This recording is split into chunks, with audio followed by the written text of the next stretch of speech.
Hello guys, welcome back to my new mini blog.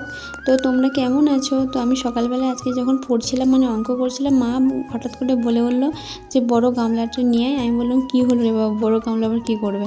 Actually আমাদের মাঠে একটা জলের পুকুর আছে, ওইখানে পুকুরে সব জল করে শেষ করে দেওয়া হয়েছে। তো ওখানে মাছ আছে অনেক, ওই জন্য মাছগুলো ধরা হচ্ছিলো। এই দেখো, এগুলো হচ্ছে ল্যাটা মাছ বলে। আর এখানে শিঙি মাছ, কই মাছ আর অনেক রকম মাছ একসাথে ছিল, সেগুলো নিয়ে এসেছিলো। মাগুলো ধুচ্ছিলো, আমাদের পুকুরে মাছ ধরাই হচ্ছে বলতে গেলে। তো প্রথমে মা এগুলো নিয়ে এসেছিলো ব্যাগে করে, এই কটা দিয়ে এগুলোই ধুয়ে আলাদা করে রাখছিলো, নাহলে মাছগুলো মারা যাবে। তো আমি এখানে মাছগুলো পড়ে আসছিলো বলে হাতে করে তুলে রাখছিলাম। তারপর এখানে ধুয়ে পরিষ্কার করে বেছে বেছে আলাদা করে শিঙি মাছ, কই মাছ আর কি ল্যাটা মাছ কী আছে ওগুলো সব আলাদা আলাদা করে রাখছিলো। এক কাছে থাকলে মরে যাবে, ওই জন্য আলাদা আলাদা করে রাখছিলো। অল্প আমি জল দিয়ে দিচ্ছিলাম যাতে না মরে যায়। কিছুক্ষণ বাদে আবার মা মাছ নিয়ে এসেছিলো ঝুড়ি করে, তো সেটা আবার ধুয়ে আবার সেই যেখানে আগে মাছগুলো রেখেছি সেইগুলো আবার ওখানে রাখবে।